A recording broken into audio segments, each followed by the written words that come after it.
What up, YouTube? It's Two Fat Guys Pull Us, and before we get to our video, we wanted to let you know about our milestone giveaway for 1,000 subscribers. We are giving away an Amazing Spider-Man issue number 4. This is the first appearance of Silk, the original Sin tie-in. I'm sure everybody is familiar with this book.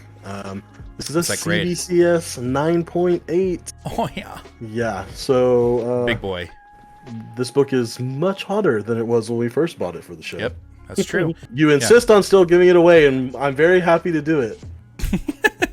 You can tell that he is not. But anyway, we are giving this away when we hit 1,000 subscribers. Kick-ass, key issue, first appearance of Silk, is someone's going to win this book. So go ahead, hit that subscribe button, and let's get to the video, shall we? Hey, Nate. Did you have a good Christmas? Totally. Got everything I wanted. Did you get everything you wanted, yeah? Mm-hmm. All the things. Did you get what I sent you? No, I did not. You can get these? No, I did not get these. It's a shame. I don't even know what these are. These nuts! I'm sorry, we can't start. I'm sorry, we did a D's nuts joke like 2 weeks ago. That's a horrible intro. But I hope everybody had a great Christmas. The Lord's Week. Let's start the show. What up, YouTube? It's Two Fat Guys Pull Us, and we got another new comic book day video for you for the week of December 28th. The year is coming to a close, and yes, I am hoarse because I've been sick for a while and I lost my voice. So he's not very good at finding things. Apparently not, but I'm kind of glad we didn't have a show last week because I wouldn't have been able to talk, and I'm still kind of not be able to talk, but we got to keep things consistent. So I apologize in advance for my crappy voice, but we've got a really good week of comics, to end the year, and I'm pretty fucking stoked for what we're gonna see on this list. Let's do it. All right, so we're gonna kick off the show with the Amazing Spider-Man Dark Web tie-in issue number 16. I'm actually, for all the gripe that I have for the event dealing with Madeline Pariah and Venom, I'm really digging what's going on in the main book. I'm actually really enjoying it. Mm-hmm. Say what you will about the art, I'm really digging, not Romita Jr. being on the book. I agree. I think Ed McGuinness is doing a great job. I really enjoy his stuff. Mm-hmm. And yeah, I mean, we're sticking just to the main parts of the story so far, and so far that doesn't really seem to be hindering us from getting the story overall. Not so far. So we'll see if that continues with Amazing Spider-Man issue number 16. Mm-hmm. Next up, we have a Dark Web tie-in, and that is Dark Web X-Men issue number 2 from Gary Cherry. I'm hoping to get answers. Obviously, like I just said in the previous book, I'm not really happy with where Madeline is going in her direction and story arc, but maybe Gary Cherry will give us some kind of explanation as to why she is the way she is acting right now. Mm-hmm. And I know that's a lot of high hopes, but one can dream, right? I hope that she is being corrupted rather than just going back to her old ways because it's easy. Yes, that's the hope, but I just don't know. Get there, right? At least we're this little miniseries is really showing out in the artwork department with the Phil Noto covers and Rod Rice interiors. 100%. The artwork is fantastic in issue 1. I'm sure it'll be just as spectacular in issue 2. And I will say this. I do like this kidnapping of our main X-Men team here by Maddie. And I'm interested to see how that goes. I mean, I guess if we get a play out between Jean and Madeline Pariah and like them kind of going back and forth, and I guess that'll be cool. But I really am fixated on getting that reason why Madeline Pariah has taken such a turn from what I thought was a really cool story arc for her. So. Mm-hmm. All right, next up we have Doctor Strange issue number 2 of the Fall Sun Rise. Tradmore. This book was my pick of the week when it first came out. I think that was when you were either sick or at a wedding, but it was it blew me away. And so my expectation is obviously very high for this book, but god damn it definitely filled that expectation. So I cannot wait for this book. Yeah, I actually still haven't read the first issue from there, so I will be doing a double dose to making sure that I'm caught up. You will absolutely 100% love it. And interesting, on the cover it says Tradmore and Heather Moore. So is Heather Moore doing is she doing the lettering or is she doing the coloring? What's up with that? Let's see. There's no mention Weird. of her in the credits. Yeah, it says it on the cover her name. I'll have to do some digging on that. But anyway, this is a great book. If you're not picking it up, it doesn't even matter if you're not a Doctor Strange fan. You should definitely check it out. Tradmore is a beast. All right, next up we have Moon Knight, issue number 18. Again, this book is doing vampires better than any other book right now when it comes to Marvel, and that's saying something because I fucking hate vampires in my comic books. But McKay is killing it with this book, and we're gonna see, I think, a little bit of fisticuffs, if you will, from Moon Knight and Tigra, and I cannot wait for it. Yeah. This book has just been consistently amazing, and we actually had a community member, Joe, ask us what our picks of the year were for each publisher, and this one my ongoing pick for Marvel. So pick of the entire year for all ongoing Marvel books. I think if you're not picking this one up, you really got to join us and start reading it. That's a pretty big deal. I mean, that's we don't fuck around with that. Not at all. All right, after that, my year book, but obviously it's because I'm just a She-Hulk fan through and through. That's true. That's fine. But it's got She-Hulk issue number 9. Last issue, we got a complete breakdown on these new villains who are trying to did steal She-Hulk's DNA to become Hulks, and it backfired incredibly. And so they are trying to, I guess, cure themselves, and they have captured Jen. So we will see where this leads them in this endeavor. I've been digging this series ever since it started. It's been kind of a mini after mini after mini. It did get renewed for 15 issues, up to 15 issues. Oh, so nice. That's really cool. But I'll say it again every time this book comes up. Marvel, just give Raoul an ongoing. Make She-Hulk an ongoing. Let's go. Give it some consistency, because every time it gets extended 5 more issues, the book gets delayed, and that's incredibly frustrating. I just want a consistent She-Hulk book every month. But I'm here for She-Hulk. I'm here for Jacka Hart's She-Hulk relationship. It might end in this issue. We don't know. It's a little bit of a tease. But it's a great book. If you're looking for something new and you're not, fragile in your masculinity, pick up She-Hulk. All right, next up we have Star Wars: The High Republic issue number 3. We've jumped back in time even more with this High Republic book, and we have both been very impressed with where the series is currently going.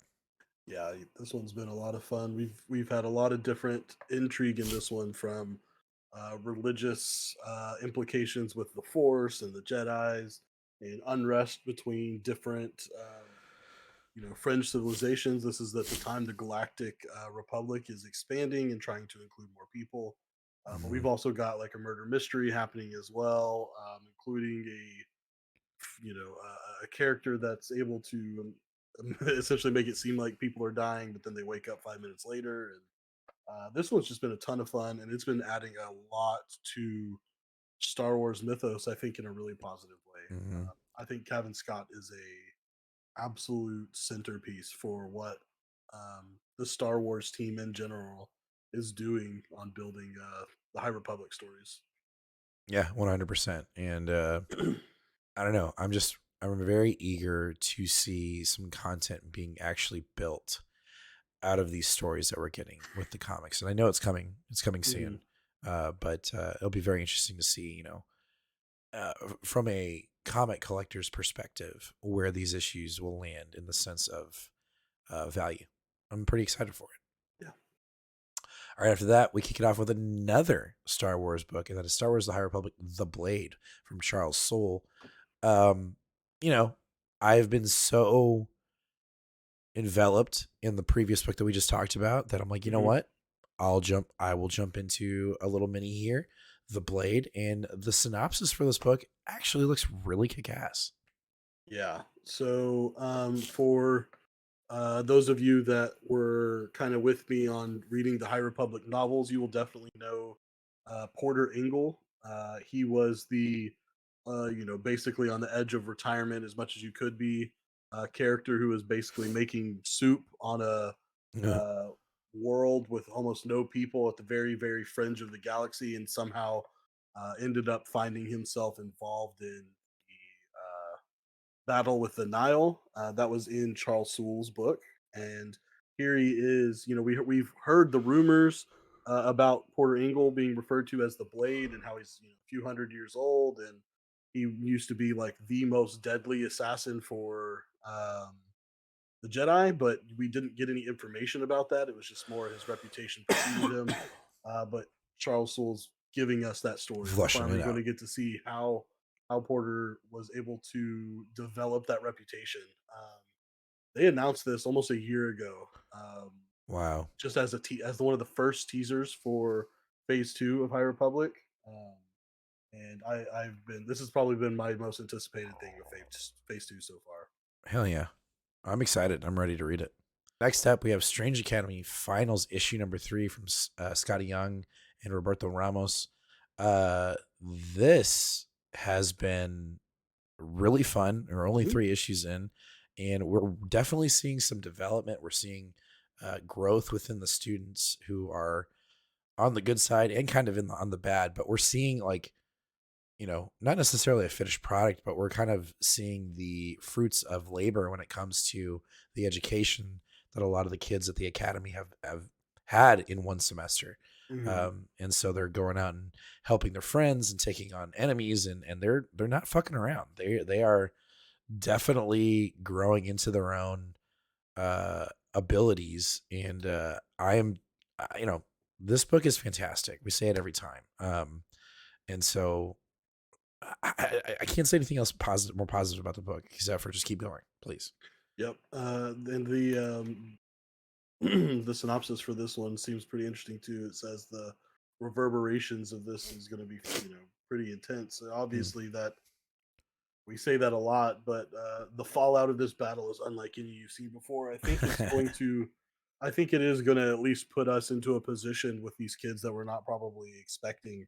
Which Mm, honestly, is how the first volume ended with Erica and Doyle, being opposed to each other. So right. I'm curious to see if maybe we see a reversal of that, or be a Hmm. more fracturing. Remains to be seen, but cannot wait.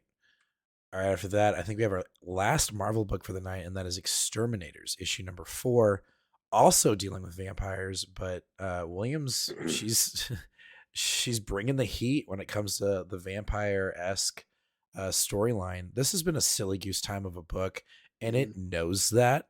It's very. This book is very aware of its ludicrousness and its craziness, and just outright silly goose time. And it's I'll be honest with you, I was a little hesitant when it first got announced. I was like, I don't know.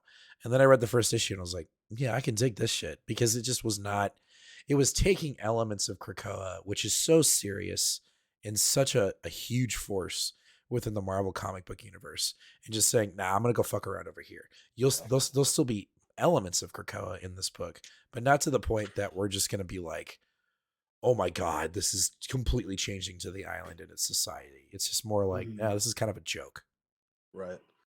I I know there's going to be some comic bros out there that disagree with me on this, but Bro. there there is something that there's a fine line whenever you're a writer of Marvel to be a fan and to like sort of put that in your books.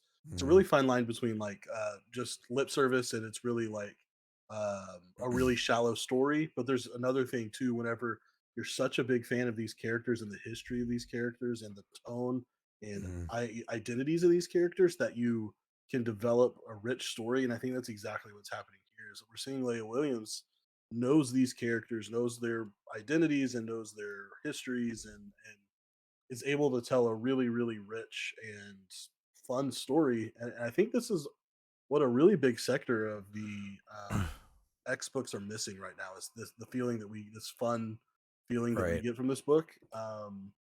And so we got to get her on another book that's ongoing because X Factor was great, and they certainly messed her up with Trial of Magneto. And Oh, this obviously shows that if you just let her do her thing, she's gonna gonna knock it kill out it. of the park.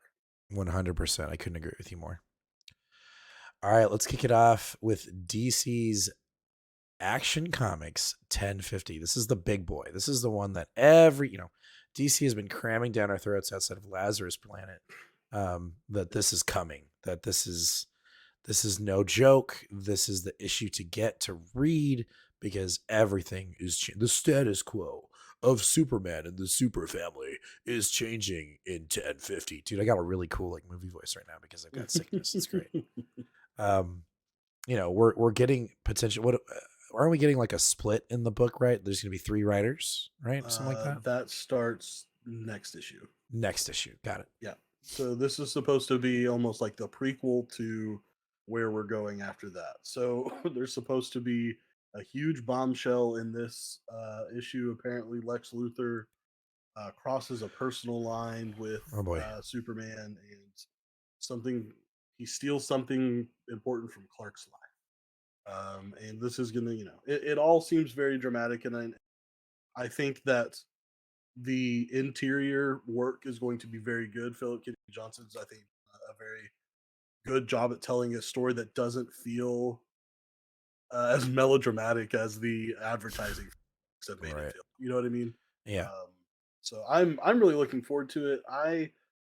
I liked the direction we were going, but some people were just kind of ready for a little bit of a change.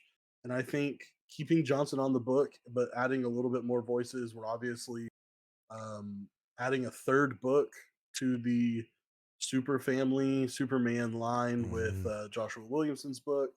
We're going to get a preview of that in this book as well. So if you're a Superman fan and you've kind of been disillusioned from Warworld, I understand that that wasn't everyone's cup of tea.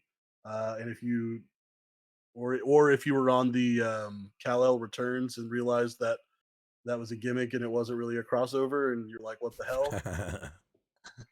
Let us review it, but I'm sure this is going to be the actual jumping you're going to want. Yeah, it's DC Comics is definitely in a state of flux right now. I mean, I know we didn't have a show last week, so we weren't able to really do the review of the end of Dark Crisis on Infinite Earths. But I'll tell you this right now, it's just DC right now. I don't know if it's on purpose or not, but just feels very just in this status of like no gravity, don't quite know what direction we're going in, even though we're telling you what direction we're going in. And so hopefully Action Comics, Superman, and potentially Batman will lay the foundation for an actual specific direction of where DC Comics is going. Because right now, again, we didn't have a review of the most recent huge event that DC had, but I can tell you right now, I'm lost. I feel very lost in the DC comic books outside of individual books. So Yeah. we need something. We need one of these books to kind of give us an exact direction because all these big events and mini events have kind of fallen flat in my opinion. Now, we're not seasoned DC readers, we're fairly new at this. So maybe that's just our lack of perspective in that sense talking. Mm-hmm. But I feel like as a whole, the community is kind of tired of continuous big events that reset and we just want some consistency. And so hopefully we get that in this book. I'm sorry, I went on a rant. You're fine. I will add one more thing, just because I was saying we've got 27 variant covers for Jesus. this one. Oh my God. Don't be that guy. If you don't like this cover here, even though I think this is just a fine cover, I would say that just from my limited experience in the speculator market, I really wouldn't go for. I mean, we've got a 1 in 500 variant, got Oh my one God. in 1050, 1,050. Of course we do. That's a Jim Lee ink. If you're just like a Jim Lee nut, I guess you're gonna pay $1,000 for that or whatever. Nah, dude. But the one that I would say is the most fun to me is the Mike Allred cover, just because his style is so unique. Really, really Which one is silly. that? Just I'm looking at him, but Cover Y incentive, the 1 in 250.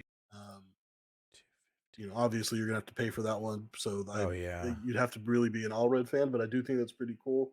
But if you absolutely must choose a variant that's just for fun, but is going to cost you the same price, do the cover C. Do that Alex Ross homage to Action Comics #1. That is a Yeah. glorious cover. You know what? I might end up doing that. I really like that cover a lot. So um, that's some good advice. I really do. That's good. That's good insight. All right. Next up from DC, we have Detective Comics issue 1067. You know, we've been having a really good time with Ram V on the book. It kind of started off slow, but it has definitely picked up in momentum and in, I would even say, action. Shit's really going down. And, you know, I, it's hard for me to explain to you right now, right off the cuff on New Comic Book Day, what the hell's going on in the book, but Mhm. there's a lot going on in the book. There is. It's one of those.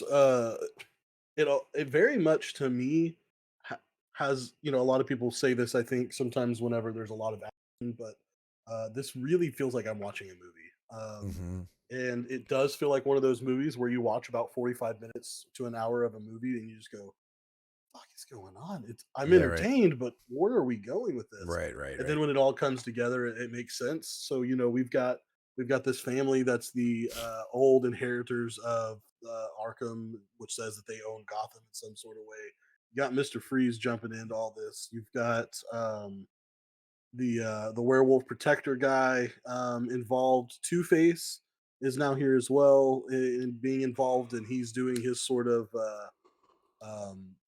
the personality of his dark half is taking over his whole body, Mm-hmm. and so you've got a lot of moving parts. But I'll say that every time I read one of these books, it can be an easy 15 or 20-minute read, and it feels like it's 2 or 3 minutes. It just goes so quickly, Right. it flows so well. So I can definitely see this storyline actually being adapted into either an animated series or even a legit live action film. Like this would be a dope movie for Batman in hmm the DC EU or whatever it is. I don't even know what it is anymore. It's so they don't even they're gonna change it. So know for sure. All right, let's jump over to our last DC book of the night, and that is The Nice House on the Lake, Book 12 from Tiny Onion. whoa, Uh, this is it. This is the last time of book, year. the finale of Nice House on the Lake, which has had its ups and has definitely had its downs, but it's definitely trending on the up right now. There was maybe one or two books, I'd say 8, 9, where we were like, wait, what are we doing? But it's definitely gotten itself back on track. And I, you know, I don't have a lot of experience with Tiny Onion when it comes to finales. My only real experience with it is the end of his Batman run, and I felt like it was rushed pretty quickly. And so I'm hoping that this book has a meaningful conclusion. Yeah. And we'll have to wait and see. Yeah, we'll have to wait and see. I've had my ups and downs with this book too. Um, and I was really hoping to do a reread on it because it's been so. I mean, our first issue came out June 2021, so we're Wow. talking 18 months. That's a lot of gaps in there for a 12-month series, but hopefully we can follow everything that's going on there and see how it all works out. Right. I think for me, I'm hoping that we get a lot of answers to, like, we get some form of breakout, because every issue we're hitting up this character who is sitting literally in fire, and hmm we just haven't really gotten a lot of explanation or any world building outside of prior to that some unknown event. And so I hope we get that in this issue, even though it's a 3.99, so it's not going to be oversized or anything like that. hmm But I guess for me, like I said, a meaningful conclusion, and hopefully it warrants. I want it to warrant me buying a collected hardcover version. That's what I really want. Is I want such a great ending that I go, you know what? I'm buying the hardcover the minute it's released. Like once it's announced, I'm ordering it, because I mean, this story has been good, but it definitely warrants a reread in a whole down one through sitting. We have had a consistent 10 symbols at the top under Nice House on the Lake, and now we have a 11th symbol that we have not seen before added right there to the Interesting. end, being highlighted. So if you are seeing this and want to play along, see if we can figure out what that is before we read it. Might have to figure out who that's symbolizing. Yeah, I don't know. We're just maybe it's our main villain here. Maybe it's Walter. It might be Walter, yeah. You know, that I've always loved his character design for sure. So yeah, we'll have to wait and see exactly what that is. I mean, yeah, let us know down in the comments. What do you think it is before we read it? Yeah. All right, let's jump over to our independence with a Book of Slaughter from Tiny Onion as well. I think this is our only independent for the night. I think so, yeah. So this is beginning. This is book number 1. So this is a new. This is a one shot. Oh, one shot. Got it. This is a oversized 64-page $10 one shot. So this is supposed to be sort of like a universe expanding sort of infusing one shot. So we have Tiny Onion is doing this, since this is actually not the side story House of Slaughter, which he's been co-writing or kind of directing on. This is actually Tiny Onion, Deladera doing the art as well.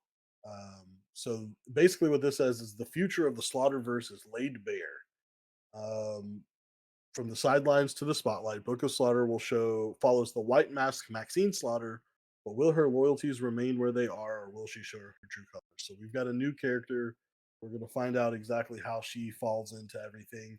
And apparently, according to Tinian's Substack, his free one that I still pay attention to, the actions and happenings in this book will directly affect the next arcs of both Something is Killing the Children and the House of Slaughter. Interesting. So this is supposed to act as an anchor point for what I would assume we would call here sometime in the future. We'll call Act 3 of Something is Killing the Universe. Something is Killing the Children universe. So if you're like me and you're totally in on this world, you've got to pick this book up. Just do keep in mind this is a big book. It's a $10 64-page book. No, stay committed, fans. That's all I gotta say.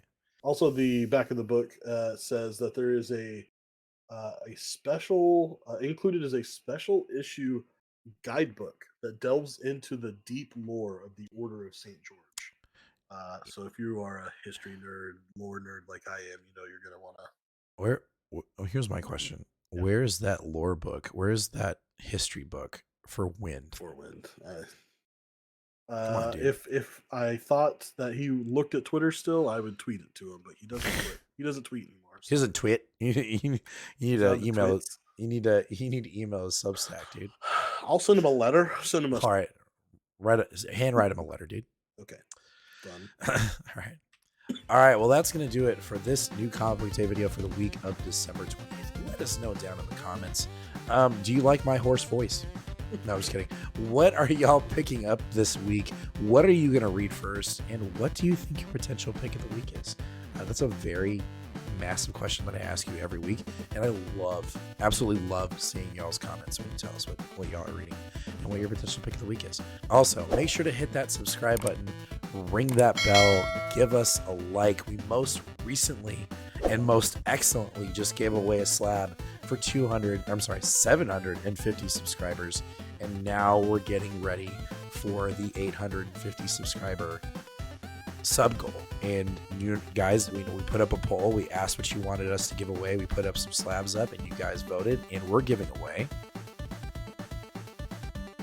this CBCS graded 9.8 Green Lantern #1 with John Stewart on the cover. So this is a dope ass book. We're giving it away at 850 subscribers. I haven't even made a new promo for it because I'm waiting for my voice to get to 100% so I can actually make it. But guys, let's do it. Let's hit 850 subscribers. Let's give away this slab and onward to 1,000 subs. That's going to do it for this week's video. Catch us live this Sunday, the new year. We'll be talking about all these books. We'll talk about, what we got for Christmas, what we didn't get for Christmas. Just kidding. And we'll just hang out with everybody. We'll have a good time. We'll have a dialogue, ask us questions, hang out, crack a beer if you want. And yeah, we're going to have a great time. So make sure to be here Sunday, 8 o'clock Central Standard Time, where we will review all these books. As always, fam, be kind to one another and read more comics. Later.